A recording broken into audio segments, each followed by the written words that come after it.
Hello बच्चों, आज हम लोग second lecture how the force affect the motion का सेकेंड टॉपिक करने जा रहे हैं। सेकेंड लेक्चर फर्स्ट लेक्चर्स में हम लोग अंडरस्टैंड किए कि किसी भी ऑब्जेक्ट को स्टेट को चेंज करना हो, मोशन से रेस्ट या रेस्ट से मोशन, या वेलोसिटी चेंजेस करना हो, या डायरेक्शन चेंज करना हो, या साइज चेंज करना हो, तो these are the effect of the force जो कि हम लोग स्टडी किए। क्योंकि फोर्स को वी कैन नॉट विजुअलाइज, हम लोग देख नहीं सकते, नहीं टेस्ट कर सकते हैं। फोर्स के इफेक्ट को हम लोग देख सकते हैं, राइट। तो ये सारे जो इफेक्ट जो हम लोग पढ़ चुके हैं लेक्चर 1 में ही। उसके बाद हम लोग क्या देखे हैं कि इनर्शिया क्या होता है, what is the inertia. Inertia का सारे कॉन्सेप्ट को हम लोग डिस्कस कर चुके हैं। इनर्शिया जो है ऑब्जेक्ट के बॉडी के मास पर डिपेंड करता है। यदि बॉडी का मास ज़्यादा हुआ तो इनर्शिया ज़्यादा होगा, यदि बॉडी का मास कम होगा तो इनर्शिया कम होगा। इनर्शिया बेसिकली क्या है, कॉन्सेप्ट क्या है, जो भी ऑब्जेक्ट जिस स्टेट में रहता है उसी स्टेट में रहना चाहता है, वो अपना स्टेट चेंज नहीं करना चाहता है जब तक हम उस पर एक्सटर्नल फोर्स नहीं लगा रहे हैं, राइट। तो ये सारा बेसिक कॉन्सेप्ट हम लोग लेक्चर 1 में डिस्कस कर चुके हैं। लेक्चर 2 में आज हम डिस्कस करेंगे Newton's laws of motion. Newton's laws of motion basically इसमें 3 लॉज हैं। 1 by 1 लॉज को हम लोग डिस्कस करेंगे। First law, second law, third law, right. First we start from first law. तो Newton's laws of motion, laws का मतलब क्या होता है, रूल्स। जैसे किसी भी सिस्टम को चलाने के लिए सर्टेन रूल्स बनाए जाते हैं, उस रूल के अकॉर्डिंग हम वो सिस्टम को डेवलप करते हैं। जैसे स्कूल है, स्कूल को रन करना है तो स्कूल का सुबह मॉर्निंग में प्रेयर होता है, उसके बाद क्लास फर्स्ट पीरियड का टाइमिंग होगा, सेकेंड पीरियड का, फोर्थ पीरियड के बाद आपका ब्रेक होता है, देन आफ्टर दैट 3 लेक्चर्स होते हैं, उसके बाद छुट्टी होती है। तो ये जो सर्टेन रूल्स हैं वो उस रूल्स को ही यहाँ पर लॉ का मतलब यही होता है, रूल्स। रूल्स किसका पढ़ना है, मोशन का। मोशन के बारे में आप ऑलरेडी डिस्कस कर चुके हो। मोशन क्या है basically,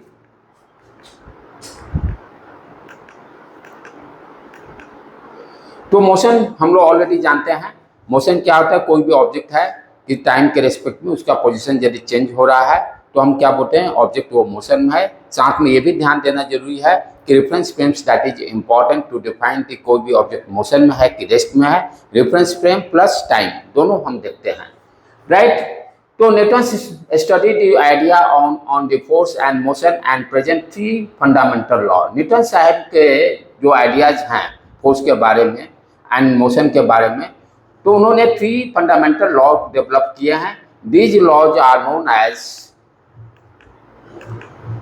Newton's first law of motion. First हम लोग न्यूटन्स फर्स्ट लॉ पढ़ेंगे, then Newton's second law, Newton's third law. ध्यान देने के बाद क्या है, जैसे फर्स्ट लॉ बेसिकली जो इनर्शिया का कॉन्सेप्ट है वही कॉन्सेप्ट को यहाँ डेवलप किया गया। जो लॉ ऑफ इनर्शिया या न्यूटन्स फर्स्ट लॉ दोनों सेम चीज है। न्यूटन सेकेंड लॉ में हम क्या ध्यान देते हैं, न्यूटन सेकेंड लॉ में बेसिकली जो एक्सटर्नल फोर्स अप्लाई किया जा रहा है उस फोर्स का वैल्यू क्या होगा, what is the value of the force, right. तो न्यूटन सेकेंड लॉ से हम डिराइव करते हैं, उसका मैथमेटिकल डेरिवेशन भी करते हैं, कॉन्सेप्ट को भी अंडरस्टैंड करते हैं। इसके साथ साथ आज हम लोग लेक्चर्स में मोमेंटम का भी कॉन्सेप्ट को अंडरस्टैंड करेंगे, what is the momentum. And Newton third law action reaction का कॉन्सेप्ट को हम लोग डेवलप करेंगे, राइट। तो फर्स्ट न्यूटन फर्स्ट लॉ को अंडरस्टैंड करें, what is the Newton first law of motion. Newton first law of motion stated as an object remains in a state of rest or of uniform motion in a straight line unless compelled to change that state by an applied force। ध्यान से समझने का, कोई भी object है जिस state में रह रहा है, यदि वो रेस्ट में है तो रेस्ट में ही रहना चाहता है, यदि वो मोशन में है तो मोशन में ही रहना चाहता है। वो तब तक रहेगा जब तक उस पर हम एक्सटर्नल फोर्स नहीं लगाते हैं। जब तक हम एक्सटर्नल फोर्स नहीं लगाएंगे तो किसी भी ऑब्जेक्ट का स्टेट चेंज नहीं होगा। यही न्यूटन फर्स्ट लॉ है। यदि स्टेट चेंज करना है तो हमें क्या करना पड़ेगा, एक्सटर्नल फोर्स अप्लाई करेगा। जैसे हम ऑलरेडी जानते हैं कि फोर्स का इफेक्ट क्या है। यदि कोई भी ऑब्जेक्ट मोशन में है, मोशन से रेस्ट में लेके आना है तो फोर्स के कारण ही जो होता है। यदि रेस्ट से मोशन में लाना है तो फोर्स जब अप्लाई करेंगे तभी होगा। तो न्यूटन फर्स्ट लॉ क्या कहता है कि an object remains in state of rest, वो रेस्ट में ही रहना चाहता है या मोशन में रहना चाहता है इन स्ट्रेट लाइन तब तक, unless compel means to resist, compel to change that state by an applied force. जब तक हम बाहर से कोई फोर्स अप्लाई नहीं करते हैं तब तक वो उसका स्टेट चेंज नहीं होगा। यही न्यूटन्स फर्स्ट लॉ है। कंपेल्ड मीन्स टू, जब तक हम फोर्स नहीं लगाएंगे तब तक उसका स्टेट चेंज नहीं होगा। Next, late us consider an example. एक एग्जांपल से यहाँ पे जैसे आपको बॉल दिखाई दे रहा है, बॉल रेस्ट में है initially, right. The ball is at rest and will continue to be rest. ये बॉल हमेशा रेस्ट में रहना चाहता है, right, continue to be rest. तब कब तक रेस्ट में रहेगा? जब तक हम उस पर एक्सटर्नल फोर्स अप्लाई नहीं करते हैं। द पर्सन किक करने का मतलब अनबैलेंस फोर्स। यहाँ पर हम ऑलरेडी कॉन्सेप्ट में डेवलप किए फर्स्ट लेक्चर्स में, बैलेंस फोर्स, अनबैलेंस फोर्स। कोई भी ऑब्जेक्ट का मोशन में है या उसके मोशन में रहने का ही मतलब है कि वो उस पर अनबैलेंस फोर्स अप्लाई कर रहा है। बैलेंस फोर्स में जिस स्टेट में रहेगा उसी स्टेट में ऑब्जेक्ट रहेगा। तो यहाँ पर क्या किया कि जो पर्सन है किक मारा, किक मतलब to apply the force. Force जैसे ही अप्लाई करेंगे तो बॉल रेस्ट में था, रेस्ट से मोशन में आएगा, right. This law can be stated to be another way. इस लॉ को दूसरे तरीके से हम कर सकते हैं। All object resist a change in their state of motion. जितने भी ऑब्जेक्ट है अपने स्टेट को चेंज नहीं होना चाहते हैं। जैसे मान लीजिए आप घर में आप सोए हुए मॉर्निंग में, ठीक है, आप सुबह में आपको मदर फादर जगाते हैं स्कूल जाने के लिए, आपको सोने में अच्छा लग रहा है, अपना स्लीपिंग को तोड़ना नहीं चाहते हो, क्योंकि आप किस मोड में हो? स्लीपिंग मोड में हो। मम्मी पापा क्या करते हैं? आपको बाहर से एक्सटर्नल फोर्स अप्लाई करते हैं, बेटा उठो उठो स्कूल जाना है। तो मदर फादर क्या हुए? एक्सटर्नल फोर्स अप्लाई कर रहे हैं आप जो सो हुए उस स्टेट को चेंज करने के लिए। उसी तरह से यहाँ कहा जाए all object resist a change in their state of motion. उसका मोशन तब तक यानी चेंज करना है, रेसिस्ट करता है अपने स्टेट को चेंज करने के लिए, right. All object resist a change in their state of motion. जो भी उसका मोशन है, या रेस्ट में है तो रेस्ट में रहना चाहता है, या मोशन में है तो मोशन में रहना चाहता है। Is nothing but inertia. Resist means क्या है? इनर्शिया, हट। जो मैं पहले लेक्चर में बताया, इनर्शिया को मैंने जिद से इक्विवेलेंट किया हो। किसी भी बच्चे का हट, मुझे आज आइसक्रीम शाम में खाना है, तो शाम में वो हट करेगा कि मुझे आइसक्रीम मम्मी पापा लेके आओ। मम्मी पापा कहेंगे नहीं बेटे बहुत ठंड है, अभी हम आइसक्रीम नहीं खाएंगे। तो मदर फादर क्या करेंगे? एक्सटर्नल फोर्स अप्लाई कर रहे हैं, लेकिन बच्चा का जिद है कि वो आइसक्रीम खाएगा। इनर्शिया बेसिकली क्या है? एक हट है, रेसिस्ट है। कितने देर तक आप रेसिस्ट कर सकते हो? This is why the first law of motion is known as, first law of motion को और दूसरे नाम से क्या जानते हैं? Law of inertia. इनर्शिया जो लॉ है वही कॉन्सेप्ट न्यूटन्स फर्स्ट लॉ का है। Implication of the first law. The first law is implies that when an unbalanced external force acts on an object, its velocity changes. अब इसका application क्या हो गया फर्स्ट लॉ का?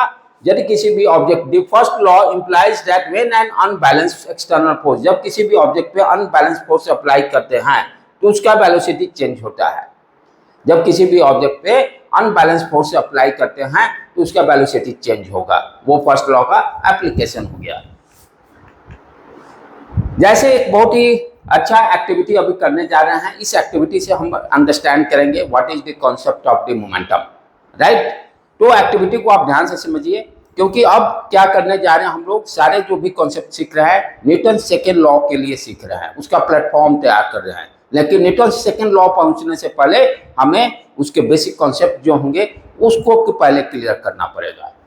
तो जैसे shoot A bullet at the wall, किसी wall पर हम बुलेट से शूट कर रहे हैं, राइट। तो इसके बारे में what do you think will happens, जब किसी बुलेट से किसी वॉल को हम शूट कर, किसी बुलेट को हम वॉल पर शूट करते हैं तब क्या होगा? We think, let us consider this example where we will shoot the bullet at the wall.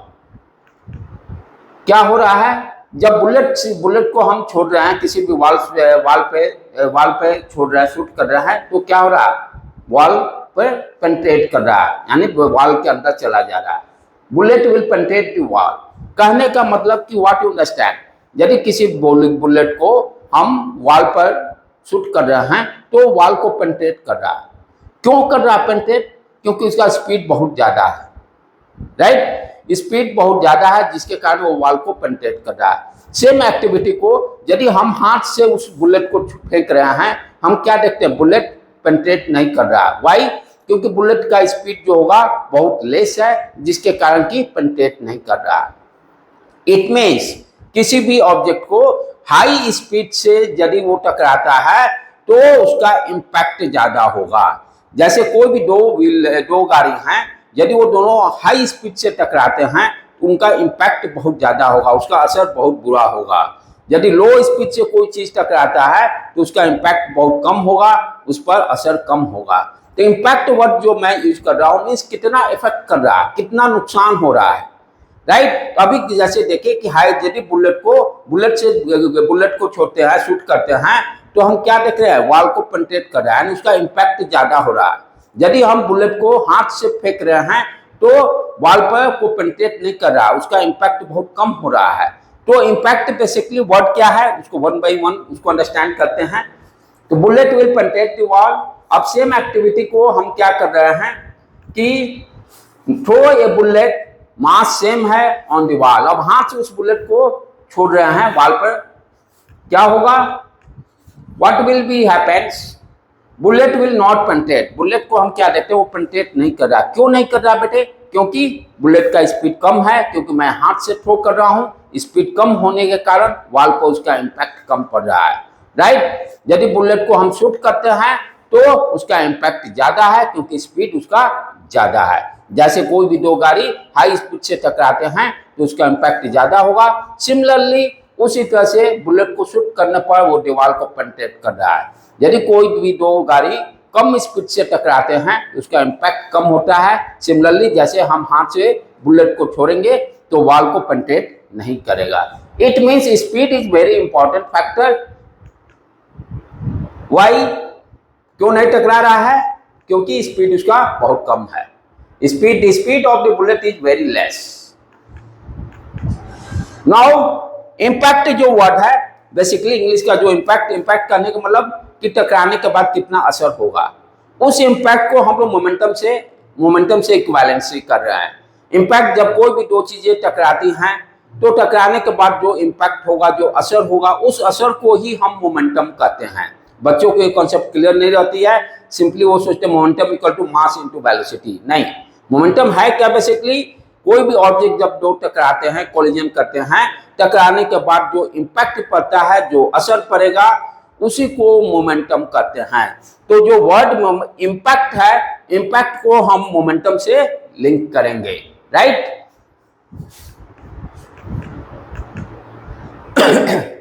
तो मोमेंटम बेसिकली क्या है कि दो भी ऑब्जेक्ट जब टकराने के बाद जो इम्पैक्ट पड़ता है, इम्पैक्ट जो असर को ही हम लोग क्या कहते हैं, मोमेंटम।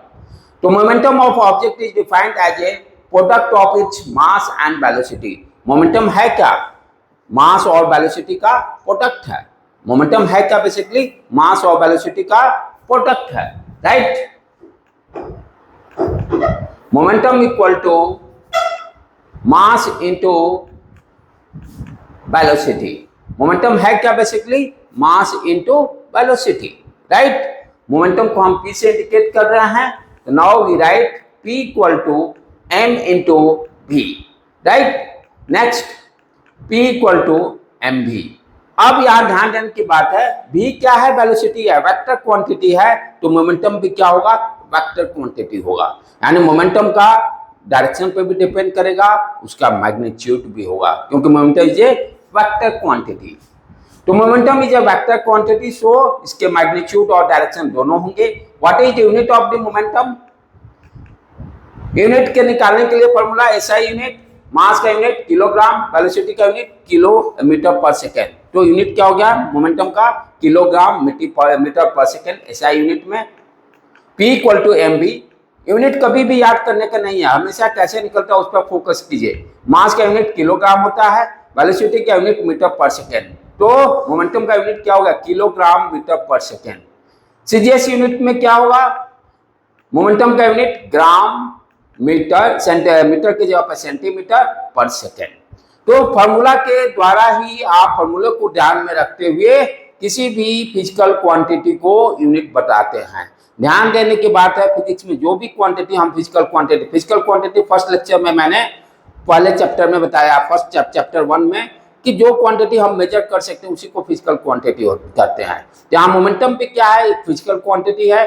जो भी फिजिकल क्वांटिटी होंगे उनका स्केलर है कि प्रोडक्ट है, यूनिट क्या होगा, वो सारे चीजें को हम लोग को एवरी टाइम डिस्कस करेंगे। राइट बेटे, चले आगे। तो मोमेंटम का कॉन्सेप्ट क्लियर होने के बाद देन अब this activity is again important. फिर ये एक्टिविटी बहुत ही इंपॉर्टेंट होने जा रहा है, क्योंकि इस एक्टिविटी से ही हम न्यूटन सेकंड लॉ पर पहुंचेंगे। ये एक्टिविटी क्या कर रहा है, एक ट्रेन है, let us consider a train travelling from Mumbai to Pune. एक ट्रेन है जो कि मुंबई से पुणे जाना चाह रहा है।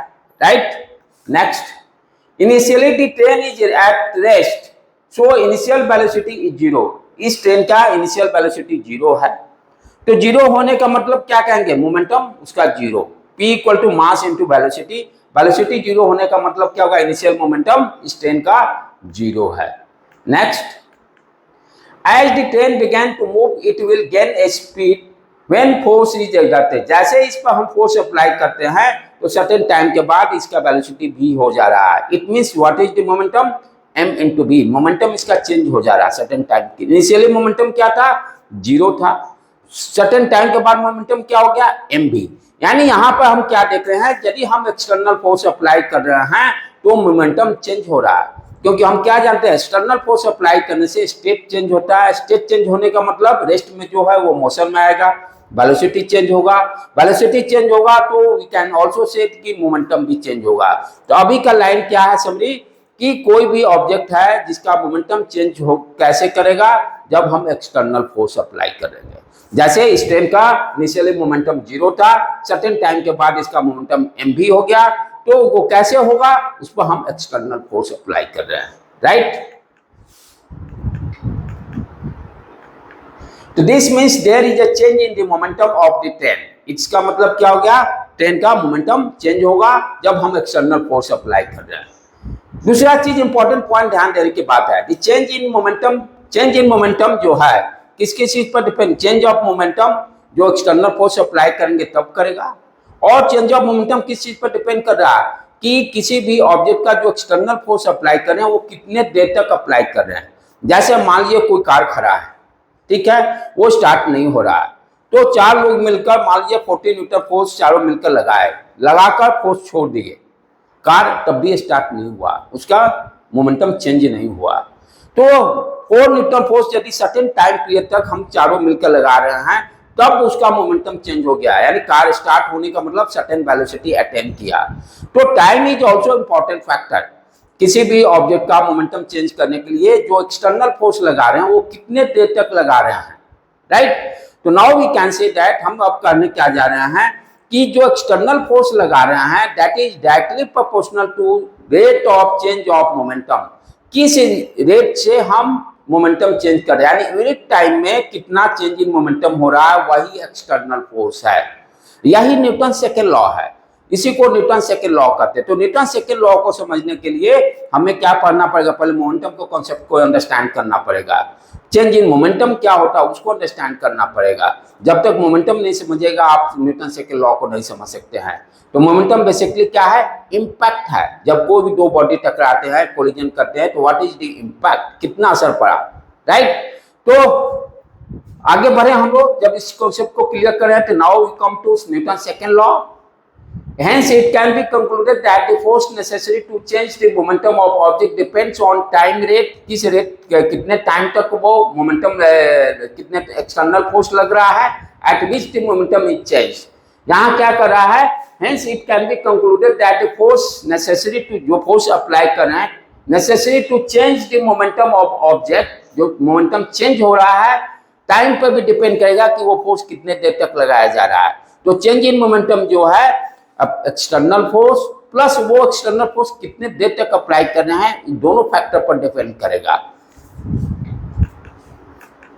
तो Newton second law of motion, यही स्टेटमेंट जो मैं दिया हूं। The second law of motion states that the rate of change of momentum of object is proportional to the applied unbalanced force in the direction of force.